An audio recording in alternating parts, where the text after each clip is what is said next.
Hello दोस्तों, नमस्कार। स्वागत है आप सभी का एक बार फिर से मैथ जीनियस के यूट्यूब चैनल पर। और आज की क्लास बहुत ही ज़्यादा इम्पॉर्टेंट है। जैसा कि आपने थंबनेल देख ही लिया होगा कि आज हम लोग सिलेक्टेड क्वेश्चंस करने वाले हैं एनसीएफ के। यानी कि आज की क्लास में एनसीएफ से जितने भी तरह के सवाल बनने की संभावना है या अभी तक परीक्षा में बन चुके हैं, उस सारे टाइप के क्वेश्चंस को मैंने इस एक वीडियो में संकलित किया है, इकट्ठा किया है। तो आप वीडियो को अंत तक देखिएगा और कोई भी क्वेश्चन मिस मत करिएगा, क्योंकि हर एक क्वेश्चन आपके एग्जाम के पॉइंट ऑफ व्यू से बहुत ही ज़्यादा इंपॉर्टेंट है। तो चलिए आज की क्लास को शुरू करते हैं। सबसे पहले वीडियो को लाइक एंड शेयर कर दीजिएगा और जो लोग चैनल पर नए हैं वो चैनल को सब्सक्राइब कर लीजिएगा। चलिए अब शुरू करते हैं आज की क्लास। पहला क्वेश्चन हमसे पूछा जा रहा है कि एनसीएफ का पूर्ण रूप है, यानी कि एनसीएफ की फुल फॉर्म हमसे पूछी जा रही है। तो आप याद रखिएगा, ये होता है नेशनल करिकुलम फ्रेमवर्क, यानी कि राष्ट्रीय पाठ्यचर्या की रूपरेखा। तो सही उत्तर हो जाएगा हमारा option A, national curriculum framework. ये इसकी फुल फॉर्म है, आप याद रखिएगा। एनसीएफ 2005 चौथा एनसीएफ है, ये मैं पहले बता देता हूँ। चलिए सेकंड क्वेश्चन को देखते हैं। हमसे कह रहे हैं कि एनसीएफ की संचालन समिति का गठन किसकी अध्यक्षता में हुआ था। तो दोस्तों याद रखिएगा कि प्रोफेसर यशपाल की अध्यक्षता में समिति बनी थी, वो ही इसके अध्यक्ष थे। तो सही उत्तर हो जाएगा ऑप्शन ए, प्रोफेसर यशपाल। ठीक है, चलिए इन्हीं की समिति ने जो रिपोर्ट दी थी 1993 में, उसी के आधार पर एनसीएफ की रचना की गई है। नेक्स्ट क्वेश्चन हमसे करा है कि एनसीएफ 2005 की संचालन समिति यानी कि स्टीयरिंग कमेटी में कुल कितने सदस्य थे। अब दोस्तों यहाँ पर एक कंफ्यूजन वाला क्वेश्चन बन जाता है। दो ऑप्शन आपके होते हैं। इस सवाल का सही उत्तर तो 35 हो जाएगा। अगर आपसे पूछे कि एनसीएफ 2005 की संचालन समिति में कुल कितने सदस्य थे, तो 35 थे। लेकिन कभी कभी उत्तर में 38 भी दे देता है, और आप बुक पढ़ेंगे तो एनसीएफ को पढ़ेंगे तो वहाँ पर आपको 38 भी मिलेगा। क्यों होता है ऐसा मैं बता दूं। देखिए, संचालन समिति में 35 सदस्य थे, लेकिन साथ में 3 सदस्य और थे जो कि एनसीईआरटी की तरफ से भेजे गए थे। 3 लोग किसकी तरफ से थे? एनसीईआरटी की तरफ से थे। तो यदि आपसे पूछा जाए कि एनसीएफ 2005 में कुल सदस्य कितने थे, तो आपका उत्तर 38 होगा। लेकिन अगर संचालन समिति सिर्फ पूछ रहा है तो आपका उत्तर 35 हो जाएगा, यानी option c is the right answer. लेकिन ये बात आपको याद रखनी है कि कुल सदस्य अगर आपसे पूछता है तो आपको 38 बताने हैं। क्यों बताने हैं? क्योंकि 35 सदस्य जो हैं वो एनसीएफ की तरफ से हैं और 3 सदस्य जो हैं वो एनसीईआरटी की तरफ से इस समिति में शामिल थे। चलिए अगले सवाल पे देख लेते हैं। बहुत इंपॉर्टेंट फैक्ट ये था। चौथे नंबर सवाल में हमसे कह रहा है कि एनसीएफ 2005 के अनुसार बालक की प्राथमिक शिक्षा की भाषा कैसी होनी चाहिए। तो आपको पता है कि एनसीएफ 2005 है। दो बातें याद रखिएगा। एक तो ये बहुभाषिता पे बल देता है, बहुभाषिता का समर्थन करता है, मल्टीलिंगुअलिज्म पे। और सबसे ज़्यादा जो जोर देता है, बल देता है, वो देता है कि बच्चे को शिक्षा दी जाए उसकी स्थानीय भाषा में। स्थानीय भाषा को एक और शब्द लिख सकते हैं कि उसकी मातृभाषा में उसको शिक्षा दी जाए। तो आपको याद रखना है, अगर मातृभाषा आ जाए तो आपको मातृभाषा टिक करना है, वरना इस सवाल में दिए गए ऑप्शन के हिसाब से सही उत्तर हो जाएगा ऑप्शन ए, यानी कि स्थानीय भाषा। चलिए अगले सवाल को देख लेते हैं हम लोग।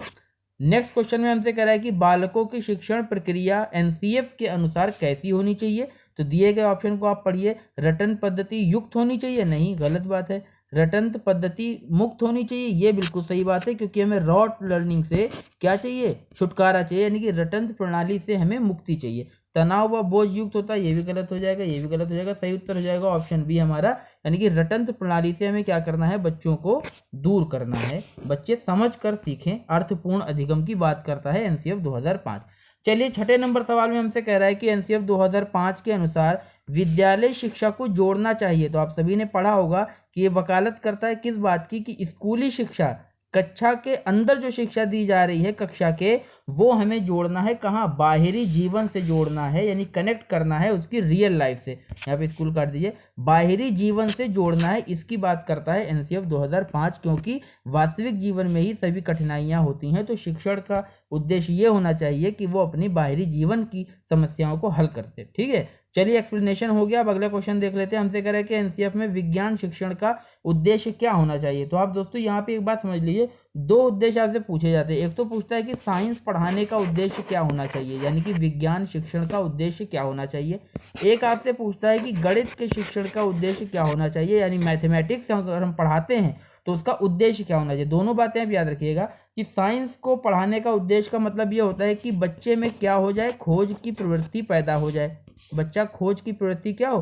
पैदा हो जाए, इसलिए सही उत्तर तो आपका ए हो जाएगा कि जिज्ञासा पैदा करना। ठीक है, इसके अलावा ये होता है कि साइंस की बात कर रहा हूँ कि विज्ञान के शिक्षण की क्या क्या उद्देश्य होने चाहिए, तो एक तो उसमें खोज की प्रवृत्ति पैदा हो जाए, दूसरा वो अंधविश्वास से दूर हो। क्या हो? अंधविश्वास से दूर हो। ये बात आपको याद रखनी है, एग्जाम में पूछा जा सकता है। तो विज्ञान शिक्षण का उद्देश्य क्या होता है कि छात्र में खोज करने की प्रवृत्ति पैदा हो जाए। नंबर 2, उसमें अंधविश्वास से क्या हो? दूरी पैदा हो, अंधविश्वास से वो दूर हो, अज्ञानता से दूर हो जाए। अब बात आती है गणित शिक्षण की, तो गणित शिक्षण का उद्देश्य ये होना चाहिए कि बच्चे में क्या हो? तर्क शक्ति पैदा हो जाए, वो तर्कणा करने लगे। दूसरा क्या होता है कि उसमें चिंतनशीलता पैदा हो, उसमें क्या पैदा हो जाए? चिंतनशीलता पैदा हो जाए, और उसमें क्या हो? गणना करने की क्षमता का विकास हो जाए। ये 3 उद्देश्य आप गणित के याद रखिएगा। कौन कौन से? एक तो ये कि बच्चे में तर्क करने की प्रवृत्ति हो, यानी कि रीजनिंग करे, वो उसका दिमाग रीजनिंग करने के लिए आप विकसित कर दें। दूसरा होता है कि वो चिंतनशीलता उसके अंदर आ जाए, चिंतनशीलता का गुण। और तीसरा होता है कि गणना करने का क्या हो? विकास हो जाए। ठीक है, चलिए अगले सवाल को देख लेते हैं।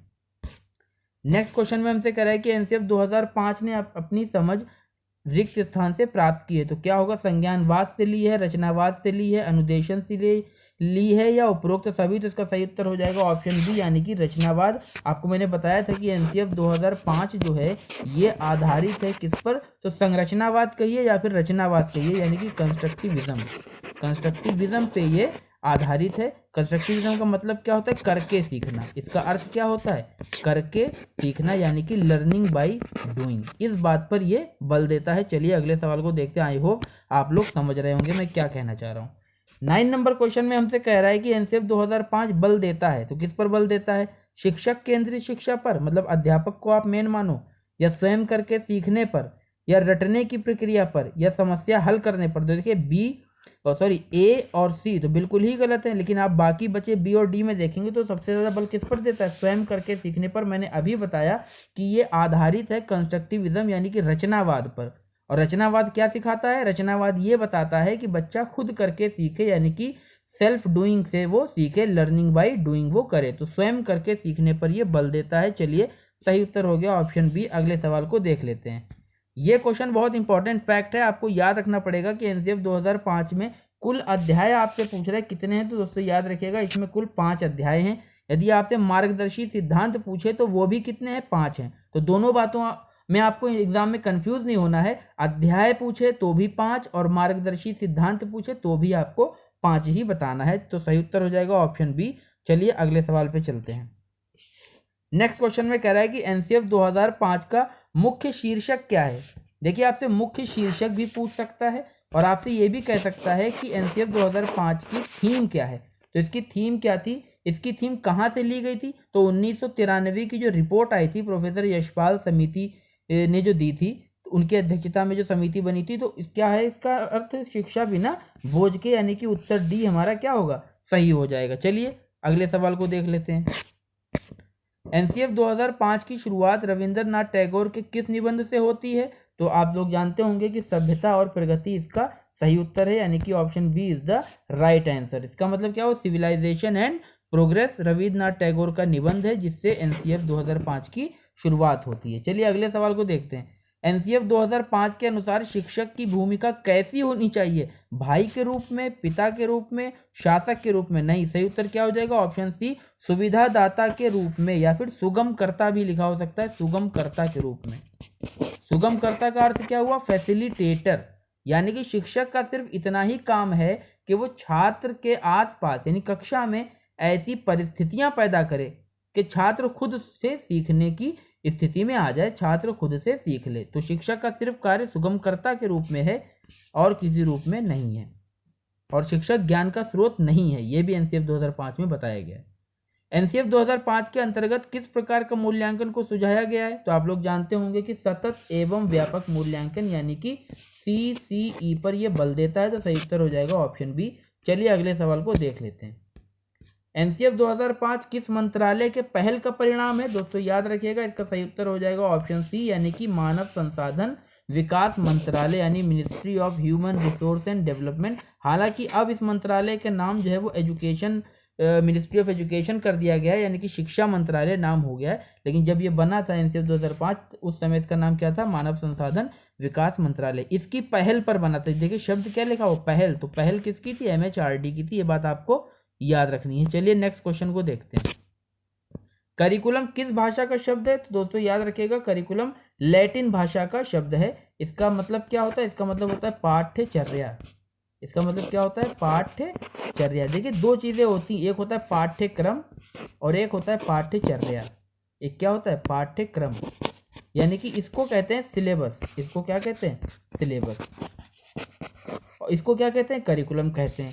तो करिकुलम और सिलेबस में दोनों में अंतर है। सिलेबस जो है वो बड़ा संकुचित अर्थ है और करिकुलम जो है ये बहुत व्यापक है।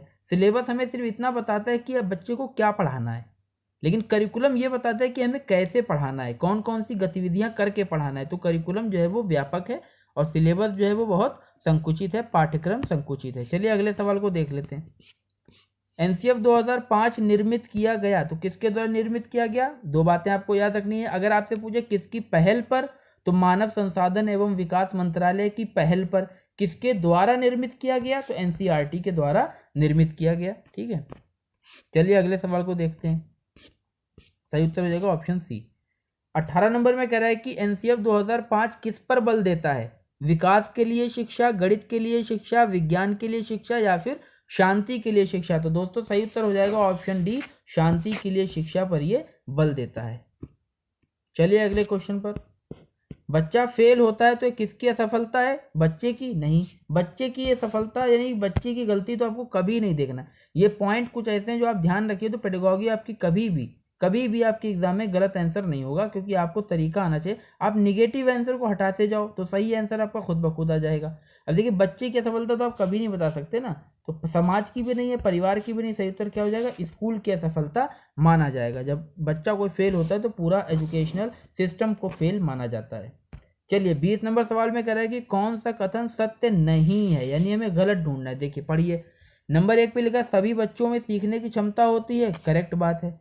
सभी बच्चे स्वभाव हेतु सीखने से प्रेरित हैं, बिल्कुल, हर बच्चा सीखना चाहता है। स्कूल के भीतर और बाहर दोनों जगह सीखने की प्रक्रिया चालू रहती है, बिल्कुल, सिर्फ हम तो स्कूल में नहीं सीखते हैं बल्कि वास्तविक जीवन में भी सीखते हैं, बाहर भी सीखते हैं, अपने आस पड़ोस से। डी कह रहा है कि बच्चे व्यक्तिगत स्तर पर एक ही तरह से सीखते हैं, ये निगेटिव पॉइंट है, इसलिए हमें गलत बताना था, तो ये बात गलत लिखी, इसलिए ऑप्शन डी हमारा सही आंसर हो जाएगा। हर बच्चा एक तरह से नहीं सीखता, हर बच्चे का एक अपना क्या होता है, व्यक्तिक विभिन्नता। आपने पढ़ा होगा तो हर किसी में व्यक्तिक विभिन्नता होती है, हर बच्चा अपने तरीके से अपने मानसिक स्तर के अनुसार सीखता है। चलिए अगले क्वेश्चन पे देखते हैं। हमसे पूछ रहा है कि एनसीएफ 2005 के अनुसार मूल्यांकन का मुख्य उद्देश्य क्या होना चाहिए। विद्यालय में होने वाली गतिविधियों का अंदाजा लगाना, छात्र की प्रगति का मापन करना, शिक्षण अधिगम प्रक्रिया में अध्यापक व छात्रों की उपलब्धि का मापन करना, या शिक्षण का आकलन करना। तो आप देख सकते हैं सबसे पॉजिटिव आंसर जो है वो ऑप्शन सी है, यानी कि शिक्षण अधिगम प्रक्रिया में अध्यापक व छात्रों की उपलब्धि का मापन करना। क्योंकि आपने पढ़ा होगा एनसीएफ छात्र के बारे में क्या कहता है, बच्चों के बारे में, कि बच्चे भी सक्रिय हैं, यानी कि शिक्षण अधिगम प्रक्रिया में सिर्फ शिक्षक का रोल नहीं होता है, शिक्षक से भी ज्यादा बच्चे का रोल होता है, छात्र का रोल होता है, इसीलिए सही उत्तर हो जाएगा ऑप्शन सी। चलिए अगले सवाल को देखते हैं। 22 नंबर में कह रहा है कि एनसीएफ 2005 में कितने मार्गदर्शी सिद्धांत सुझाए गए हैं, तो आपको मैंने पहले बता दिया था। अध्याय पूछे या फिर मार्गदर्शी सिद्धांत कितने बताने हैं, 5 बताने हैं। चलिए अगले सवाल को देखते हैं। 23 नंबर में कह रहा है कि करिकुलम यानी कि पाठ्यक्रम का सही अर्थ क्या है, तो मैंने अभी बताया था, उसके हिसाब से आप सही उत्तर की पहचान कर सकते हैं। देखिए क्या लिखा है, पहले ऑप्शन में कह रहा है कि कक्षा में पढ़ाई जाने वाली सामग्री, मूल्यांकन विधि, कक्षा में प्रतिदिन होने वाली गतिविधियां या फिर शिक्षण विधियां। तो आप देख सकते हैं सामग्री तो नहीं है तो सिलेबस हो जाएगा, मूल्यांकन विधि की कोई बात नहीं है और शिक्षण विधि की भी कोई बात नहीं। सही उत्तर हो जाएगा ऑप्शन सी, यानी कि कक्षा में प्रतिदिन होने वाली गतिविधियां। यहाँ पे प्रतिदिन याद रखिएगा कि हर रोज यानी क्या पढ़ाना है वो तो सिलेबस बताएगा, लेकिन हर रोज कैसे पढ़ाना है, कौन कौन सी एक्टिविटीज करानी है, ये आपको करिकुलम बताता है, यानी कि पाठ्यक्रम बताता है। Option c is the right answer. चलिए अगले सवाल पे देखते हैं। एनसीएफ 2005 के दिशा निर्देश में आता है पढ़ाई को रटंत प्रणाली से मुक्त करना, सही बात है। ज्ञान को बाहरी जीवन से जोड़ना, बिल्कुल सही बात है। परीक्षा को अपेक्षाकृत सरल बनाना, बिल्कुल सही बात है, इसलिए सही उत्तर हो जाएगा ऑप्शन डी। ये तीनों ही बातें सही लिखी हैं एनसीएफ 2005 के बारे में। एनसीएफ 2005 के अनुसार बच्चों के आकलन का सही तरीका कौन सा है? दोस्तों याद रखिएगा कि दैनिक परीक्षा इसका सही तरीका है, यानी कि हर रोज हम लोग आकलन करें बच्चे की प्रगति का। इसी को फॉर्मेटिव असेसमेंट कहा जाता है, जिस पर एनसीएफ बल देता है। याद रखिएगा, समेटिव पे नहीं, योगात्मक मूल्यांकन पर बल नहीं देता जो साल के अंत में परीक्षा होती, नहीं। दिन प्रतिदिन की आप गतिविधियां उससे कराइए और दिन प्रतिदिन की गतिविधियों में ही आप आकलन करिए बच्चे की प्रगति का, ठीक है। तो 26 नंबर में कह रहा है कि गणित शिक्षण विकसित करता है। गणित शिक्षण, अभी मैंने आपको बताया था कि गणित और विज्ञान दोनों पूछे जाते हैं कि गणित शिक्षण का उद्देश्य क्या है और विज्ञान का क्या है। तो गणित शिक्षण क्या विकसित करता है? तार्किक ढंग से सोचना, सही है। अमूर्त विचारों का निर्माण, बिल्कुल सही है। संचालन की योग्यता, बिल्कुल सही है, यानी कि सही उत्तर हो जाएगा ऑप्शन डी। ये तीनों ही बातें सही लिखी हुई हैं गणित के शिक्षण के बारे में। 27 नंबर में कह रहा है कि एनसीएफ 2005 का विचार, कौन सा विचार? जो इसकी थीम है कि शिक्षा बिना बोझ के, लर्निंग विदाउट बर्डन, कब अस्तित्व में आया? तो याद रखिएगा दोस्तों 1993 में अस्तित्व में आया। सही उत्तर हो जाएगा हमारा क्या? Option b is the right answer for this question. चलिए अगले सवाल को देखते हैं। एनसीएफ 2005 में कौन से शिक्षण सूत्र पर सर्वाधिक बल देता है? तो मूर्त से अमूर्त की ओर, इस पर बल देता है। ज्ञात से अज्ञात की ओर, इस पर भी बल देता है। ए व बी दोनों, कोई नहीं। तो सही उत्तर हो जाएगा ऑप्शन सी, यानी कि ए एंड बी बोथ इसका सही उत्तर है। चलिए आज का 29 क्वेश्चन देख लेते हैं। एनसीएफ 2005 किस परीक्षा को कराए जाने पर सर्वाधिक बल देता है? बल दिया गया था दोस्तों, याद रखिएगा एनसीएफ 2005 ने क्या कहा था कि बोर्ड एग्जाम के बारे में क्या कहा था? इसने कहा था कि बोर्ड एग्जाम जो हैं वो ऑप्शनल होने चाहिए। कैसे होने चाहिए? ऑप्शनल होने चाहिए, यानी कि उत्तर ए हमारा सही हो जाएगा कि 10वीं की परीक्षा कैसी हो? ऐच्छिक हो, ठीक है।